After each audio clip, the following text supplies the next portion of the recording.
Students, in the previous video, I explained about the development of dicot embryo, and this development of embryo is known as embryogenesis.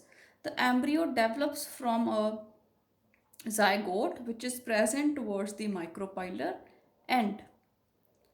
Okay, now beta, we have to discuss the various stages through which a monocotyledonous embryo passes.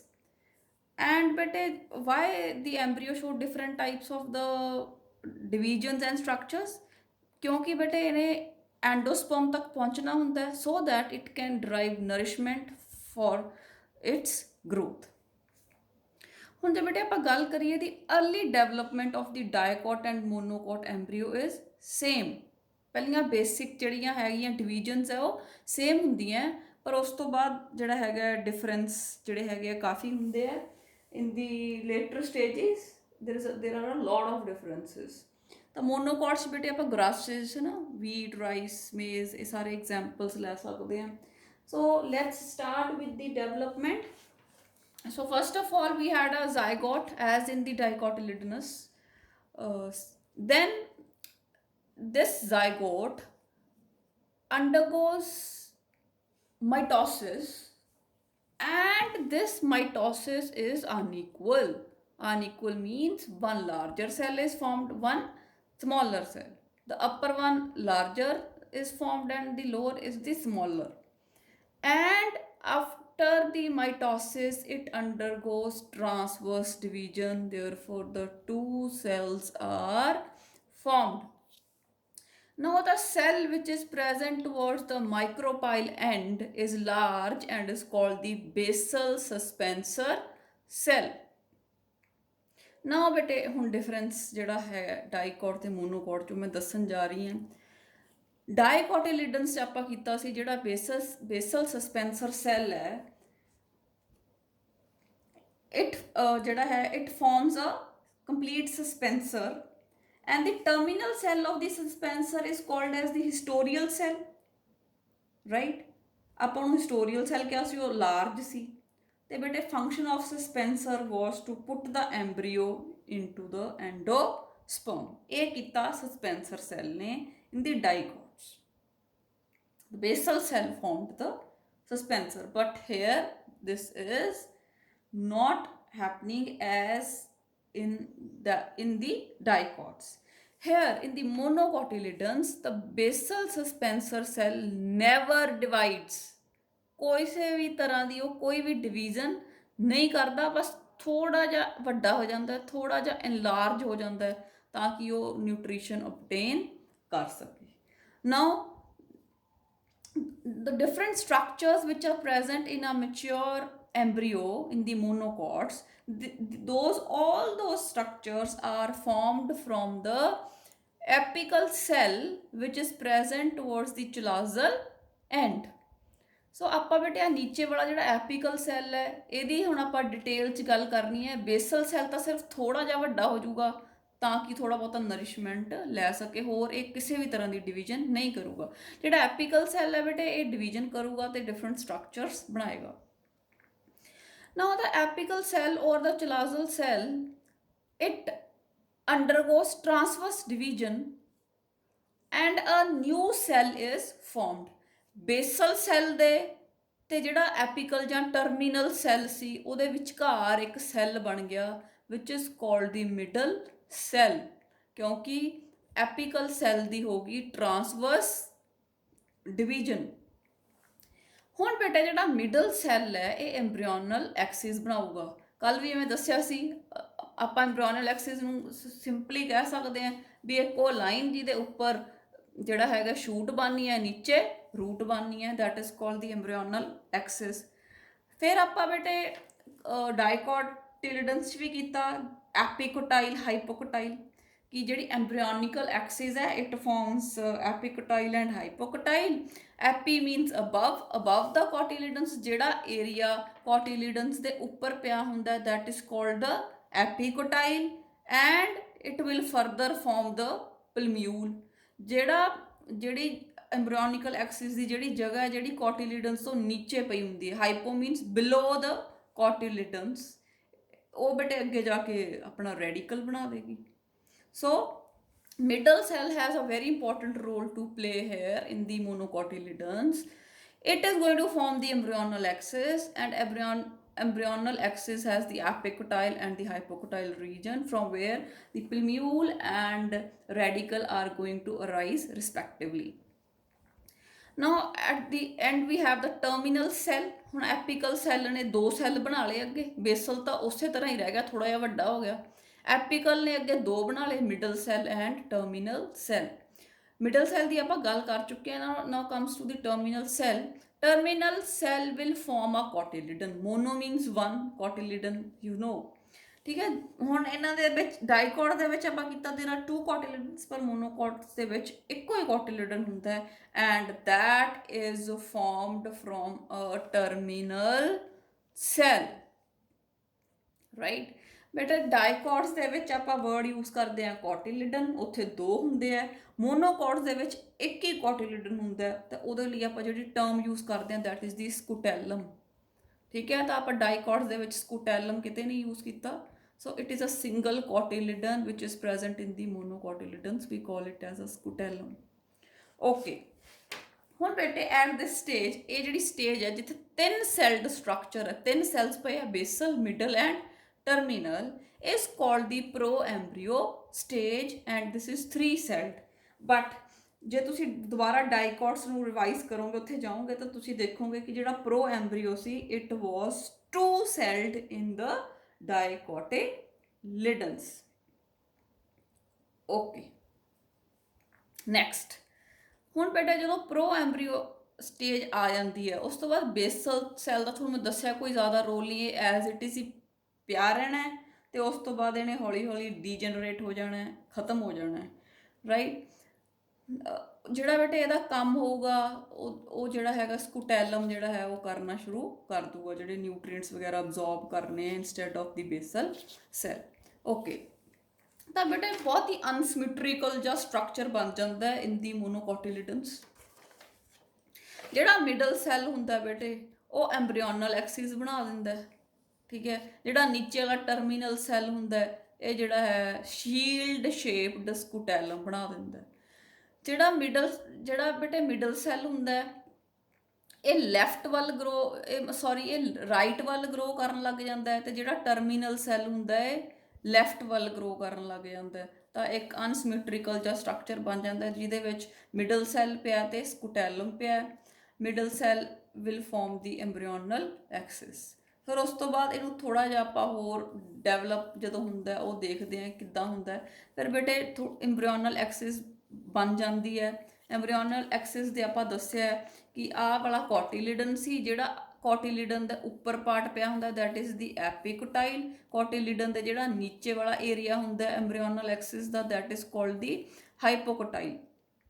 ਐਪੀਕੋਟਾਈਲ ਵਾਲੀ ਜਿਹੜਾ area ਬੇਟੇ reason ਹੈ ਉਹ 'ਚੋਂ ਹਮੇਸ਼ਾ ਨਿਕਲਦਾ ਹੈ ਪਲਮਿਊਲ, right. ਤੇ ਜਿਹੜਾ ਪਲਮਿਊਲ ਹੈ ਹੇਅਰ ਦਿਸ ਇਜ਼, ਇਹਨੂੰ ਆਪਾਂ ਕਹਿ ਸਕਦੇ ਹਾਂ ਵੀ ਇਹ ਜਿਹੜਾ ਹੈਗਾ ਪਲਮਿਊਲ ਹੈ this is called the coleoptile, and single cotyledon is called the scutellum. ਬੇਟੇ ਜਿਹੜਾ ਇਹ ਕੋਲੀਓਪਟਾਈਲ ਹੈ it is the covering of the plumule, and ਉਸ ਤੋਂ ਬਾਅਦ ਜਿਹੜਾ ਕੋਟਿਲਿਡਨ ਦੇ ਨੀਚੇ ਵਾਲਾ ਬਿਲੋ ਦ ਕੋਟਿਲਿਡਨ ਜਿਹੜਾ ਰੀਜਨ ਸੀ that is called the hypocotyle, and it grows downwards and give rise to the radicle. ਉਹਦੇ ਤੋਂ ਅੱਗੇ root ਬਣਨੀ ਹੈ and root cap. Now root cap here in the monocotyledons is called the coleorhiza. ਤਾਂ ਦੋ structures ਹੈ coleoptile and coleorhiza. Both of them are formed from the scutellum, right? ਤੇ ਬੇਟਾ ਜਿਹੜਾ ਸਕੂਟੈਲਮ ਹੁੰਦਾ ਇਹ ਬਹੁਤ ਹੀ ਥਿਨ ਪੇਪਰੀ ਹੁੰਦਾ, ਬਹੁਤ ਹੀ ਪਤਲਾ ਹੁੰਦਾ, ਇਹ ਜ਼ਿਆਦਾ ਫੂਡ ਸਟੋਰ ਨਹੀਂ ਕਰ ਸਕਦਾ। ਜਿਹੜੇ ਆਪਾਂ ਡਾਈਕੋਟਸ ਦੇ ਕੋਟਿਲਿਡਨ ਕੀਤੇ ਉਹ ਫਲੈਸ਼ੀ ਹੁੰਦੇ, ਉਹ ਕਾਫੀ ਫੂਡ ਸਟੋਰ ਕਰ ਸਕਦੇ ਆ, ਪਰ ਜਿਹੜਾ ਸਕੂਟੈਲਮ ਹੈ ਮੋਨੋਕੋਟਿਲਿਡਨਸ ਦਾ ਕੋਟਿਲਿਡਨ ਹੈ ਮੋਨੋਕੋਟਸ ਦਾ ਇਹ ਥਿਨ ਪੇਪਰੀ ਹੈ, ਜ਼ਿਆਦਾ ਫੂਡ ਨਹੀਂ ਸਟੋਰ ਕਰ ਸਕਦਾ। ਤਾਂ ਬੇਟੇ ਇਹਦੇ ਵਿੱਚੋਂ ਰੈਦਰ ਇਹ ਫੂਡ ਲੈਂਦਾ, ਠੀਕ ਹੈ।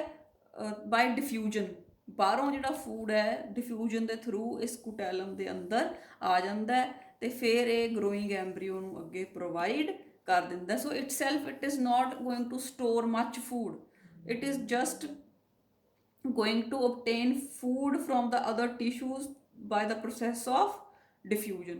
ਤਾਂ ਬੇਟੇ ਇਦਾਂ ਦਾ ਆਪਣੇ ਕੋਲ ਇੱਕ ਸਟਰਕਚਰ ਆ ਜਾਂਦਾ। ਉਸ ਤੋਂ ਬਾਅਦ ਆਪਾਂ ਅਗਲੀ ਸਲਾਈਡ 'ਚ ਗੱਲ ਕਰਦੇ ਹਾਂ ਕਿ ਆਪਾਂ ਕਿੱਦਾਂ ਆਪਾਂ ਸਟਰਕਚਰ, ਜਿਵੇਂ ਆਪਾਂ ਉੱਧਰ ਕੀਤਾ ਸੀ ਬੇਟੇ ਇੱਕ ਡਾਈਕੋਟ ਐਮਬਰੀਓ ਦਾ, ਡੈਵਲਪਡ ਐਮਬਰੀਓ ਦਾ structure, similarly we going to talk about that. ਤਾਂ ਮੋਨੋਕੋਟਿਲਿਡਨਸ ਬੇਟੇ ਜ਼ਿਆਦਾ ਪ੍ਰੋਸੈਸ ਕੰਪਲੀਕੇਟਡ ਨਹੀਂ ਹੁੰਦਾ, ਤਾਂ only these stages lead to the formation of a mature monocot embryo. Okay, this is the structure of a longitudinal section ਕੱਟ ਕੇ ਦਿਖਾਇਆ ਆਪਾਂ ਨੂੰ ਅੰਦਰ, ਤਾਂ ਕਿ ਆਪਾਂ ਨੂੰ ਸਾਰੀਆਂ ਜਿਹੜੀਆਂ ਉਹਦੀਆਂ ਹੈਗੀਆਂ ਪਤਾ ਚੱਲ ਸਕਣ, ਜਿਹੜੀਆਂ ਉਹਦੀਆਂ ਡਿਫਰੈਂਟ ਸਟਰਕਚਰਸ ਹੈ। So beta, let us discuss. So first of all, let's talk about the single cotyledon which is present in the monocots is the scutellum, right? This one is your scutellum. This is thin and papery. It is not fleshy. It does not store the reserve food. It just absorbs the food from the other tissues through the process of diffusion. Okay, and ਆਪਾਂ ਡਾਈਕੋਟਸ ਤਾਂ ਉਹਨੂੰ cotyledons ਕਹਿੰਦੇ ਆ, here we call it as scutellum. Okay, next ਬੇਟੇ ਇਹਦੇ 'ਚ ਹੈਗਾ ਜਿਹੜਾ ਆਪਣਾ ਸਟਰਕਚਰ ਹੈ, ਦੈਟ ਇਜ਼ ਦੀ, ਇਹਨਾਂ ਨੇ ਇੱਥੇ ਮੈਂਸ਼ਨ ਕੀਤਾ ਹੈ, ਆਪਾਂ ਗੱਲ ਕਰਕੇ ਆਏ ਸੀ ਪਲਮਿਊਲ। ਹੁਣ ਪਲਮਿਊਲ ਹੈ ਜਿਹੜਾ ਬੇਟੇ ਮੋਨੋਕੋਟ ਦੇ ਵਿੱਚ, it is covered by a special membranous sheath called coleoptile. this ਇਹਨਾਂ ਨੇ ਲੇਬਲ ਕੀਤਾ coleoptile. so it is a membranous sheath which covers the plumule, right, and it is going to protect the shoot। ਜਿਹੜੀ shoot ਨਿਕਲਣੀ ਹੈ ਨਾ ਬੇਟੇ, ਉਹਨੂੰ protect ਕਰੂਗੀ ਇਹ membranous sheath which is called the coleoptile, and it is formed from the scutellum itself, right? Next we have the epiblast. Epiblast बेटे एक rudimentary part है। रूडिमेंटरी मतलब भी कि ये दसदा है कि जिहड़े मोनोकोटिलिडन्स है दे हैव इवॉल्वड फ्रॉम डाइकोटिलिडन्स। डाइकोटिलिडन्स तो अगे ही बने हैं मोनोकोटिलिडन्स, तो इन्हां दा जिहड़ा कोटिलिडन हुंदा है ग्रो नहीं करता, बस एक छोटा जिहा पार्ट बन के पिया हुंदा है। सो this is called the epiblast, and this represents the second cotyledon which has not grown. It's a rudimentary part. फिर बेटे ਆਪਾਂ ਗੱਲ ਕਰਦੇ ਹੁੰਨੇ ਆ ਕਿ ਜਿੱਥੋਂ ਪਲਮਿਊਲ ਨਿਕਲਦਾ ਹੈ, ਆ ਪਲਮਿਊਲ ਦੀ ਕਵਰਿੰਗ ਪਈ ਹੈ ਕੋਲੀਓਪਟਾਈਲ, ਜਿਹੜਾ ਰੀਜਨ ਕੋਟਿਲਿਡਨ ਦੇ ਉੱਪਰ ਪਿਆ ਵੀ ਕਾਲ ਇਟ ਐਜ਼ ਐਪੋਕਟਾਈਲ। ਫਿਰ ਉਦੋਂ ਜਿਹੜਾ ਥੱਲੜਾ ਪਾਰਟ ਹੈ ਐਮਬ੍ਰਿਓਨਲ ਐਕਸਿਸ ਦਾ, ਰਾਈਟ, ਦਿਸ ਵਾਜ਼ ਦੀ ਐਮਬ੍ਰਿਓਨਲ ਐਕਸਿਸ। ਆ ਉੱਪਰਲਾ ਪਾਰਟ ਐਪੀਕੋਟਾਈਲ ਆ, ਨੀਚੇ ਵਾਲਾ ਪਾਰਟ ਹਾਈਪੋਕੋਟਾਈਲ। ਇਹਦੇ ਚੋਂ ਬੇਟੇ ਨਿਕਲਦਾ ਰੈਡੀਕਲ, ਰੈਡੀਕਲ ਦੇ ਵਿੱਚੋਂ ਨਿਕਲਦਾ ਜਿਹੜਾ ਰੂਟ ਕੈਪ, ਤੇ ਰੂਟ ਕੈਪ ਦੇ ਉੱਪਰ ਫਿਰ again a membranes ਸ਼ੀਥ is present, ਤਾਂ ਕਿ ਰੂਟ ਕੈਪ ਚੋਂ ਜਦੋਂ ਰੂਟ ਹੇਅਰਸ ਵਗੈਰਾ ਨਿਕਲਦੇ ਆ ਤਾਂ ਉਹਨੂੰ ਪ੍ਰੋਟੈਕਟ ਕਰ ਸਕੇ। So it is a covering of a root cap, and this structure coleorhiza is also formed from the scutellum. So here beta we have learned three more terms: scutellum, the cotyledon of the monocots, coleorhiza and coleoptile. Coleoptile protects the plumule, coleorhiza protects the root cap. Okay, ਹੁਣ ਬੇਟੇ ਜਿਹੜਾ ਇਹ ਐਮਬਰੀਓ ਹੈ ਇਹ develop ਹੋਇਆ inside ਦ seed. Seed ਦੇ ਵਿੱਚ ਹੀ ਐਮਬਰੀਓ ਬਣਿਆ ਤੇ ਸੀਡ ਦੇ ਉੱਪਰ ਪਿਆ ਹੁੰਦਾ ਬੇਟੇ ਫਰੂਟ। ਤਾਂ ਹੁਣ ਆ ਡਾਇਗਰਾਮ ਹੈ ਜਿਹੜਾ, ਦਿਸ is the longitudinal section of ਮੇਜ਼। ਮੇਜ਼ ਕੀ ਹੈ? ਮੋਨੋਕੋਟਿਲਿਡਨ। ਤਾਂ ਆਪਾਂ ਦੇਖ ਸਕਦੇ ਹਾਂ ਕਿ ਮੋਨੋਕੋਟਿਲਿਡਨ ਹੈ ਤਾਂ ਇਹਦੇ 'ਚ ਸਕੂਟੈਲਮ ਇੱਥੇ ਲੇਬਲ ਕੀਤਾ ਹੋਇਆ ਹੈ, coleoptile, plumule, radicle, coleorhiza, all these things are called as the embryo. ਠੀਕ ਹੈ, ਤਾਂ ਬੇਟੇ ਮੇਜ਼ ਦਾ ਸੀਡ ਹੈ, ਮੋਨੋਕੋਟ ਸੀਡ ਹੈ। ਫਿਰ ਆਪਾਂ ਦੇਖ ਸਕਦੇ ਹਾਂ ਕਿ ਇੱਥੇ ਐਂਡੋਸਪਰਮ ਸ਼ੋ ਕੀਤਾ ਹੋਇਆ ਹੈ। And I explained about the two types of the seeds, endospermic and non-endospermic. Endospermic seeds are also called as albuminous seeds, ਕਿਉਂਕਿ ਜਿਨ੍ਹਾਂ ਦੇ ਵਿੱਚ ਐਂਡੋਸਪਰਮ ਜਿਹੜਾ ਹੈਗਾ ਬਚ ਜਾਂਦਾ ਹੈ, ਦੇ ਹੈਵ ਦਾ ਐਂਡੋਸਪਰਮ ਇੱਥੇ ਦਿਖਾਇਆ ਹੋਇਆ ਹੈ, ਠੀਕ ਹੈ। ਆਲ ਦਾ ਮੋਨੋਕੋਟਸ, ਜਿੰਨੇ ਵੀ ਮੋਨੋਕੋਟਸ ਹੈ ਸਾਰਿਆਂ ਦੇ ਵਿੱਚ ਐਂਡੋਸਪਰਮ ਪਿਆ ਹੁੰਦਾ ਹੈ ਸੀਡ ਦੇ ਵਿੱਚ, ਐਕਸੈਪਟ ਔਰਕਿਡਸ।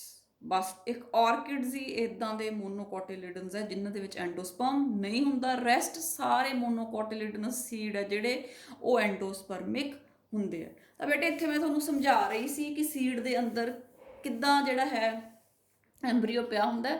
ਆ ਬੇਟੇ ਸੀਡ ਕੋਟ ਹੈ, ਠੀਕ ਹੈ।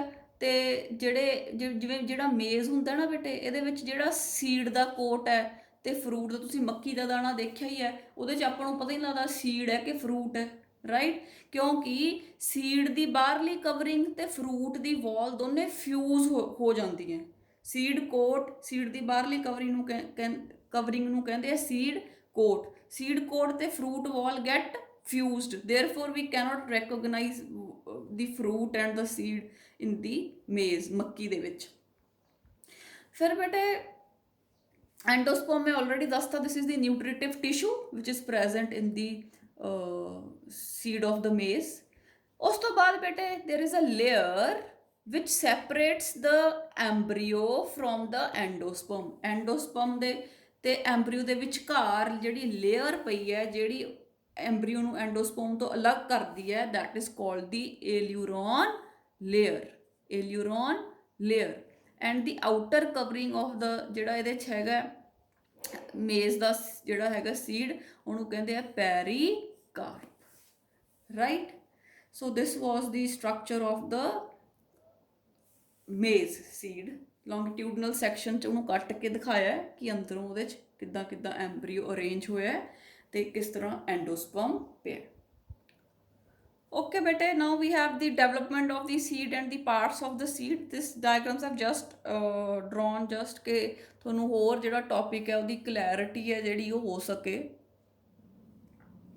ਸੋ ਇਹਦੇ ਵਿੱਚ ਆਪਾਂ ਦੇਖ ਰਹੇ ਹਾਂ ਕਿ ਆ ਮੈਂ ਇੱਕ ਡਾਈਕੋਟਿਲਿਡਨ ਦਾ ਜਿਹੜਾ ਹੈ ਸੀਡ ਬਣਾਇਆ ਹੈ, ਫਸਟ ਕੋਟਿਲਿਡਨ, ਸੈਕਿੰਡ ਕੋਟਿਲਿਡਨ, ਤੇ ਉਹਦੇ ਵਿਚਕਾਰ ਬੇਟੇ ਪਿਆ ਹੈ ਐਂਬਰੀਓ। ਜਦੋਂ ਆਪਾਂ ਕੋਈ ਵੀ ਵੈਸੇ ਸੀਡ ਦੇਖਦੇ ਹਾਂ, ਜਿਵੇਂ ਗ੍ਰਾਮਸ ਦਾ, ਆਪਾਂ ਉਹਨੂੰ ਥੋੜ੍ਹਾ ਜਿਹਾ ਭਿਉਂ ਕੇ ਰੱਖੀਏ ਪਾਣੀ 'ਚ, ਅਤੇ ਉਸ ਤੋਂ ਬਾਅਦ ਜਦੋਂ ਆਪਾਂ ਦੇਖਦੇ ਹਾਂ ਤਾਂ ਈਜ਼ੀਲੀ ਆਪਾਂ ਇਸ ਤਰ੍ਹਾਂ ਦੇ ਦੋ ਕੋਟਿਲਿਡਨਸ ਅਲੱਗ-ਅਲੱਗ ਵੀ ਕਰ ਸਕਦੇ ਹਾਂ। ਅਤੇ ਇਹ ਆਹ ਜਗ੍ਹਾ ਹੈ ਬੇਟੇ ਜਿੱਥੇ ਜਿਹੜੇ ਕੋਟਿਲਿਡਨਸ ਆ ਇੱਕ ਦੂਜੇ ਨਾਲ ਜੁੜੇ ਹੋਏ ਹੈ। ਆਹ ਜਿਹੜਾ ਅੰਦਰ ਵਾਲਾ ਸਟਰਕਚਰ ਹੈ ਇਹਦੇ 'ਚ ਬੇਟੇ ਮੈਂ ਜਿਹੜਾ ਹੈ ਐਂਬਰੀਓ ਦਿਖਾਇਆ ਹੈ।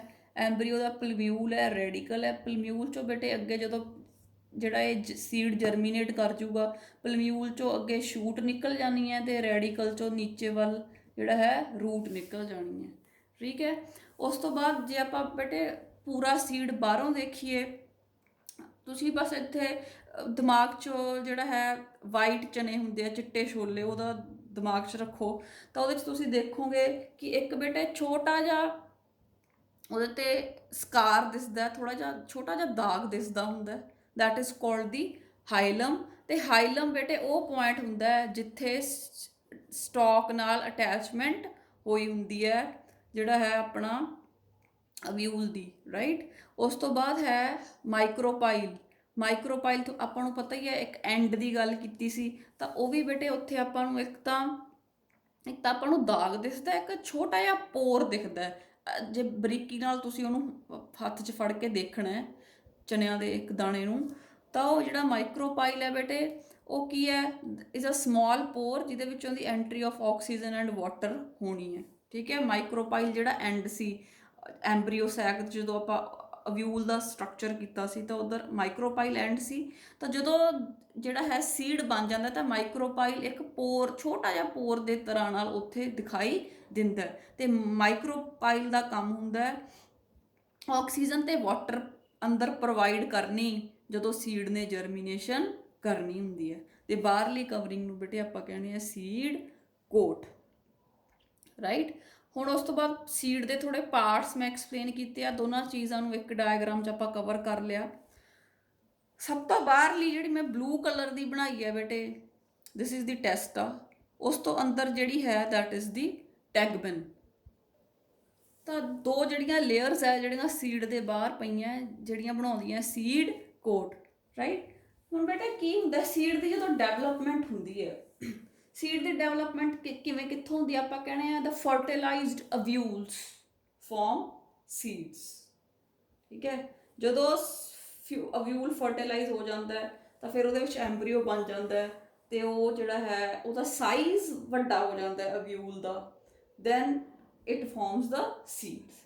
ਜਦੋਂ ਬੇਟੇ ਇਹ ਸਾਰਾ ਪ੍ਰੋਸੈਸ ਹੋ ਰਿਹਾ ਹੁੰਦਾ ਹੈ ਤਾਂ ਜਿਹੜੇ ਇੰਟੈਗੂਮੈਂਟਸ ਹੁੰਦੇ ਆ ਇਫ ਯੂ ਰਿਮੈਂਬਰ, ਠੀਕ ਹੈ, ਆਪਾਂ ਓਵਿਊਲ ਦੇ ਬਾਹਰ ਕੀਤੇ ਸੀ ਆਊਟਰ ਇੰਟੈਗੂਮੈਂਟ ਐਂਡ ਇਨਰ ਇੰਟੈਗੂਮੈਂਟ, ਦੇ ਡਰਾਈ ਅਪ, ਠੀਕ ਹੈ, ਉਹ ਡਰਾਈ ਹੋ ਜਾਂਦੇ ਆ।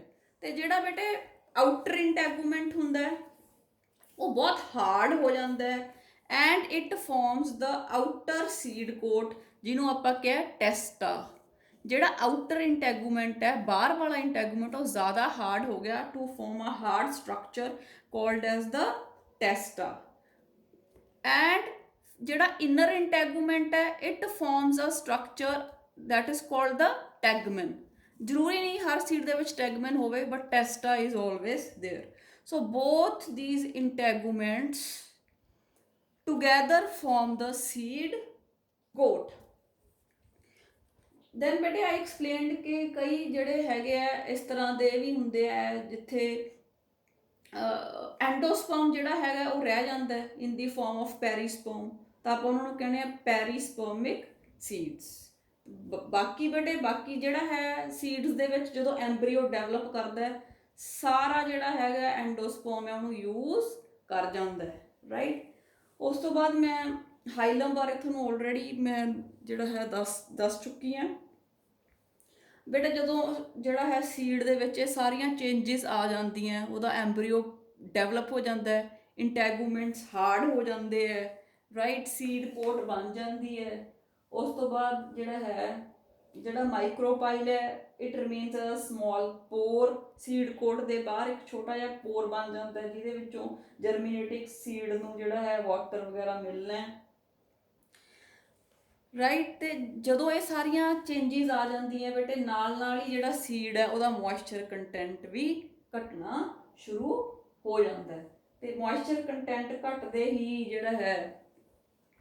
ਜਿਹੜਾ ਸੀਡ ਹੈ that enters into a state of dormancy। ਜਿਹੜਾ ਐਂਬਰੀਓ ਇਨਐਕਟਿਵ ਹੋ ਜਾਂਦਾ ਹੈ, ਸਾਰਾ ਪ੍ਰੋਸੈਸ ਕਰਕੇ ਐਂਬਰੀਓ ਇਨਐਕਟਿਵ ਹੋ ਜਾਂਦਾ ਹੈ। ਫਿਰ ਜਦੋਂ ਫੇਵਰੇਬਲ ਕੰਡੀਸ਼ਨਸ ਆਉਣਗੀਆਂ ਉਦੋਂ ਸੀਡ ਜਰਮੀਨੇਟ ਕਰ ਜੂਗਾ, this is called as seed dormancy, right. So once again I tell you all the structures. ਜਿਹੜੀ ਬਾਹਰਲੀ ਸੀ ਉਹ ਸੀਡ ਕੋਟ ਸੀ, ਆਊਟਰ ਇੰਟੈਗੂਮੈਂਟ ਨੇ ਟੈਸਟਾ ਬਣਾਤਾ, ਇਨਰ ਨੇ ਬਣਾਤਾ tegmen, it is going to protect the seed. ਫਿਰ ਪਲਮਿਊਲ ਸੀ, ਪਲਮਿਊਲ ਚੋਂ ਬੇਟੇ ਜਦੋਂ ਸੀਡ ਜਰਮੀਨੇਟ ਕਰੂਗਾ ਜਿਹੜਾ ਪਲਮਿਊਲ ਹੈ ਇਹਦੇ ਚੋਂ ਸ਼ੂਟ ਨਿਕਲੇ ਆਉਗੇ, ਉਹਦੇ ਤੋਂ ਗਾ ਲੀਵਸ ਨਿਕਲੇ ਆਉਣਗੇ। ਜਿਹੜੀ ਜਗ੍ਹਾ ਤੇ ਪਲਮਿਊਲ ਪਿਆ ਹੁੰਦਾ ਦੈਟ ਇਜ਼ ਕਾਲਡ ਦੀ ਐਪੀਕੋਟਾਈਲ। ਫਿਰ ਬੇਟੇ ਨੀਚੇ ਆ ਰੈਡੀਕਲ ਹੈ, ਇਹ ਚੋਂ ਰੂਟ ਨਿਕਲਣਾ and these are the two cotyledons. ਜਿਹੜੇ ਮੋਨੋਕੋਟ ਸੀ ਉਹਦੇ 'ਚ ਕਿਆ ਆਪਾਂ ਸਕੂਟੈਲਮ ਹੁੰਦਾ ਹੈ and it is papery and thin, ਜ਼ਿਆਦਾ ਫੂਡ ਉਹ ਸਟੋਰ ਨਹੀਂ ਕਰਦਾ। But in dicotyledons the cotyledons are fleshy and they store food for the developing embryo। ਜਦੋਂ ਐਂਬਰੀਓ ਨੇ ਅੱਗੇ ਜਰਮੀਨੇਟ ਕਰਨਾ ਉਹਨੂੰ ਵੀ ਜਿਹੜੀ ਹੈ ਜਦੋਂ ਸੀਡ ਨੇ ਜਰਮੀਨੇਟ ਕਰਨਾ ਫਿਰ ਵੀ ਐਂਬਰੀਓ ਨੂੰ ਜਿਹੜੀ ਹੈ ਨਰਿਸ਼ਮੈਂਟ ਚਾਹੀਦੀ ਹੈ and embryo is going to develop into a new plant. ਫਿਰ ਸੀਡ ਜਰਮੀਨੇਟ ਜਦੋਂ ਕਰਦਾ ਬੇਟੇ ਸੀਡ ਜਿਹੜੀ ਉਹਦੀ ਬਾਹਰਲੀ ਕੋਟ ਹੈ ਉਹ ਟੁੱਟ ਜਾਂਦੀ ਹੈ ਤੇ ਜਿਹੜਾ ਹੈ ਐਂਬਰੀਓ ਬਾਹਰ ਨਿਕਲ ਆਉਂਦਾ in the form of a shoot and root। so all these changes occur during the development of a seed, ਠੀਕ ਹੈ। ਤਾਂ ਸੀਡ ਜਦੋਂ ਇੱਕ ਸੀਡ ਡੋਰਮੈਂਸੀ 'ਚ ਕਿਉਂ ਜਾਂਦਾ ਹੈ ਕਿਉਂਕਿ ਹੁਣ ਜੇ ਆਪਾਂ ਸਪੋਜ਼ ਆਪਾਂ ਦੇਖੀਏ ਹੁਣ ਕਣਕ ਸੀ, ਹੁਣ ਗਰਮੀ ਹੋਣੀ ਸ਼ੁਰੂ ਹੋ ਗਈ ਤਾਂ ਜਿਹੜੇ ਕਣਕ ਦੇ ਪੌਦੇ ਆ ਉਹ ਇੰਨੀ ਗਰਮੀ ਨਹੀਂ ਸਹਿ ਸਕਦੇ ਤਾਂ ਉਹਨਾਂ ਨੇ ਸੀਡਸ ਬਣਾਤੇ ਤਾਂ ਕਿ ਉਹਨਾਂ ਦੀ ਜਿਹੜੀ ਜਨਰੇਸ਼ਨ ਹੈ ਉਹ ਅੱਗੇ ਦੀ ਅੱਗੇ ਚੱਲਦੀ ਰਹੇ। ਤਾਂ ਜਦੋਂ ਫੇਵਰੇਬਲ ਕੰਡੀਸ਼ਨਸ ਆਉਣਗੀਆਂ, ਜਦੋਂ ਫਿਰ ਸਰਦੀ ਵਾਲੀਆਂ ਕੰਡੀਸ਼ਨਸ ਆ ਗਈਆਂ ਤਾਂ ਜਿਹੜਾ ਕਣਕ ਦਾ ਦਾਣਾ ਜਦੋਂ ਉਹਨੂੰ ਸਾਰੇ ਜਿਹੜੇ ਹੈਗੇ ਆ ਫੈਕਟਰਸ ਮਿਲ ਗਏ ਜਿਹੜੇ ਜਰਮੀਨੇਸ਼ਨ ਲਈ ਜ਼ਰੂਰੀ ਹੈ, it is going to germinate and it is going to give rise to a new plant. So We can define seed dormancy as in dry seed, the embryo occurs in the state of inactivity called dormancy. This is also called the rest of the seed, and when favorable conditions are available, the seeds will germinate. Now, what are those conditions? What are those factors? External factors बेटे water oxygen ते temperature जो तिने चीज़ा मिलनगियां seed है जो germinate कर जूगा internal factors are food and growth regulators hormones जो पूरी तरह वर्क करन लग गए and it has food when these factors are favorable and the seed is going to germinate. So बेटे ਆਪਾਂ ਇਹ ਵੀ ਕਹਿ ਸਕਦੇ ਹਾਂ ਵੀ seed dormancy ਹੈ ਜਿਹੜੀ it is an evolutionary adaptation, ठीक है, that prevents seeds from germinating during unsuitable conditions.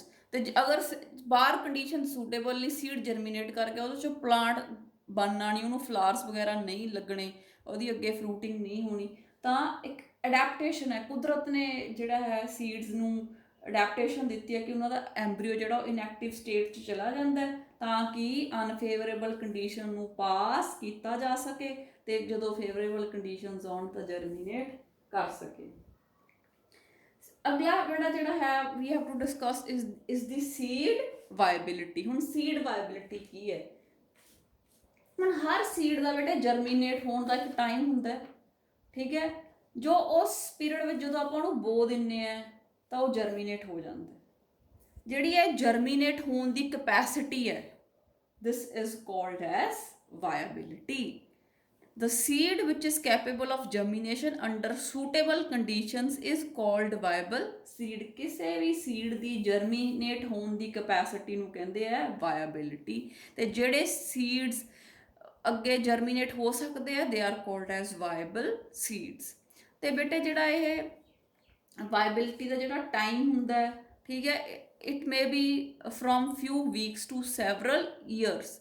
ਥੋੜੇ ਹਫ਼ਤੇ ਵੀ ਹੋ ਸਕਦੇ ਆ ਵੀ ਉਹ ਉਸ ਤੋਂ ਬਾਅਦ ਉਹ ਜਰਮੀਨੇਟ ਕਰ ਜੂਗਾ ਤੇ ਉਹ ਬਹੁਤ ਸਾਰੇ ਸਾਲ ਵੀ ਹੋ ਸਕਦੇ ਆ। ਆਪਣੇ ਕੋਲ ਇੱਕ ਐਗਜ਼ਾਮਪਲ ਹੈ ਕਿ ਇੱਕ ਜਿਹੜਾ ਹੈ ਪਲਾਂਟ ਹੈ ਲਿਊਪੀਨਸ ਆਰਟਿਕਸ, ਇਹਦੇ ਬੇਟੇ ਜਿਹੜੇ ਸੀਡ ਸੀ ਉਹ 10,000 ਈਅਰਸ ਓਲਡ ਸੀ ਜਦੋਂ ਉਹਨਾਂ ਨੂੰ ਕੱਢਿਆ ਗਿਆ, ਧਰਤੀ ਚੋਂ ਕੱਢਿਆ ਗਿਆ। ਉਹ 10 ਸਾਲ ਪੁਰਾਣੇ ਸੀਡ ਸੀ, ਸੌਰੀ 10,000 ਈਅਰਸ ਓਲਡ ਸੀਡ ਸੀ, ਠੀਕ ਹੈ। ਉਹਨਾਂ ਨੂੰ ਆਰਟਿਕ ਤੁੰਦਰਾ ਤੋਂ ਜਦੋਂ ਕੱਢਿਆ ਗਿਆ and they germinated and produced plants that flowered and bore fruits. ਮਤਲਬ 10,000 ਸਾਲ ਬਾਅਦ ਵੀ ਇੱਕ ਸੀਡ ਜਰਮੀਨੇਟ ਕਰਨ ਦੀ ਕੈਪੇਬਿਲਿਟੀ ਰੱਖਦਾ ਹੈ। This is called the seed ਵਾਇਬਿਲਿਟੀ, ਠੀਕ ਹੈ। ਫਿਰ ਉਹ ਜਿਹੜੇ ਇਹ ਨਹੀਂ ਕਿ ਉਹ ਜਸਟ ਜਰਮੀਨੇਟ ਹੀ ਹੋਇਆ, ਉਹ 'ਚੋਂ ਅੱਛੇ ਪ੍ਰੋਪਰ ਪੌਦੇ ਬਣੇ, ਦੇ ਫਲਾਰ ਲੱਗੇ, ਉਹਨਾਂ ਨੂੰ ਫਰੂਟਸ ਲੱਗੇ। ਮੀਨਸ ਇੱਕ ਸੀਡ ਇੰਨੀ ਕਪੈਸਿਟੀ ਰੱਖਦਾ ਕਿ even after thousands of year it can germinate. ਤਾਂ ਬੇਟੇ ਡਿਪੈਂਡ ਕਰਦਾ ਔਨ ਦੀ ਡਿਫਰੈਂਟ ਸਪੀਸ਼ੀਜ਼। ਕਈਆਂ ਦੇ ਵਿੱਚ ਫਿਊ ਮੰਥਸ 'ਚ ਹੋ ਜਾਂਦਾ ਜਿਵੇਂ ਓਗਜ਼ੈਲਿਸ, ਠੀਕ ਹੈ, ਕਈਆਂ ਦੇ ਵਿੱਚ ਵੀਕਸ ਹੁੰਦੇ ਐਂਡ ਆ ਇੱਕ ਤੁਹਾਨੂੰ 1000 ਈਅਰਸ ਓਲਡ ਵਾਲੀ ਜਿਹੜੀ ਹੈ ਡੇਟ ਪਾਮ ਦੀ ਜਿਹੜੀ ਐਗਜ਼ਾਮਪਲ ਹੈ that I have explained it to you। ਫਿਰ ਬੇਟੇ ਅੱਗੇ ਆਪਾਂ ਗੱਲ ਛੋਟਾ ਜਿਹਾ ਟੌਪਿਕ ਹੋਰ ਡਿਸਕਸ ਕਰ ਲੈਂਦੇ ਹਾਂ, what are the advantages of seeds।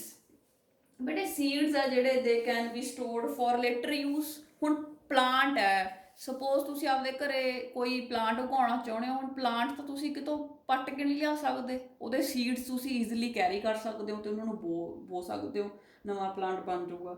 ਤਾਂ ਸੀਡਸ ਬੇਟੇ ਆਪਾਂ ਸਟੋਰ ਕਰ ਸਕਦੇ ਹਾਂ। ਹੁਣ ਜਿਵੇਂ ਆਪਾਂ ਕਣਕ ਸਟੋਰ ਕਰ ਲਈ ਤੇ ਉਹ it acts as a food. Seeds ਹੀ ਹੈ ਉਹ ਫੂਡ ਆਪਾਂ ਨੂੰ ਅਵੇਲੇਬਲ ਕਰਦਾ ਐਂਡ ਜਦੋਂ ਕੋਈ ਸੋਕਾ ਪੈਂਦਾ ਹੈ ਜਾਂ ਕਦੋਂ ਵੀ ਜ਼ਰੂਰਤ ਪੈਂਦੀ ਹੈ ਤਾਂ ਆਪਾਂ ਉਹ ਫੂਡ ਨੂੰ ਖਾ ਸਕਦੇ ਹਾਂ। ਅਗਰ ਸੀਡਸ ਨਾ ਹੋਣ ਤਾਂ ਆਪਾਂ ਨੂੰ ਜਿਹੜਾ ਹੈ ਫੂਡ ਨਾ ਮਿਲੇ। ਉਸ ਤੋਂ ਬਾਅਦ ਬੇਟੇ ਆਪਾਂ ਕਹਿ ਸਕਦੇ ਹਾਂ ਕਿ ਹੁਣ ਪਲਾਂਟ ਦੀ ਜਿਹੜੀ ਜਨਰੇਸ਼ਨ ਹੈ ਅੱਗੇ ਅੱਗੇ ਕਿਵੇਂ ਵੱਧਦੀ ਹੈ, through seeds have the ability to get disperse to a new habitat, ਠੀਕ ਹੈ। ਸੀਡਸ ਹਵਾ ਨਾਲ, ਬਰਡਸ ਨਾਲ, ਸਪੋਜ਼ ਜਦੋਂ ਬਰਡਸ ਫਰੂਟ ਨੂੰ ਖਾਂਦੇ ਆ ਤਾਂ ਉਹਦੀ ਉਤਲੀ ਸੀਡ ਕੋਟ ਤੋੜ ਦਿੰਦੇ ਆ ਤੇ ਵਿੱਚੋਂ ਜਿਹੜੇ ਬੀਜ ਆ ਉਹ ਨੀਚੇ ਗਿਰ ਜਾਂਦੇ ਆ ਤੇ they form a new plant, right. Then seeds ਬੇਟੇ they are produced by sexual reproduction, right. So they carry a number of variations, ਬਹੁਤ ਸਾਰੀਆਂ ਵੇਰੀਏਸ਼ਨਸ ਹੁੰਦੀਆਂ, ਨਵੇਂ ਪਲਾਂਟਸ ਬਣ ਸਕਦੇ ਆ because seeds are a result of a sexual reproduction. And ਜਿਹੜਾ ਸਭ ਤੋਂ ਇੰਪੋਰਟੈਂਟ ਹੈ ਕਿ ਉਹਨਾਂ ਨੇ ਫੂਡ ਸਟੋਰ ਕੀਤਾ ਹੁੰਦਾ ਥਰੂ ਆਊਟ ਦਾ ਈਅਰ, ਉਹਨੂੰ ਆਪਾਂ ਕਦੋਂ ਵੀ ਯੂਜ਼ ਕਰ ਸਕਦੇ, right? I hope this is clear, and in the next video we will talk about the different types of the fruits and the significance of fruit formation and few more topics.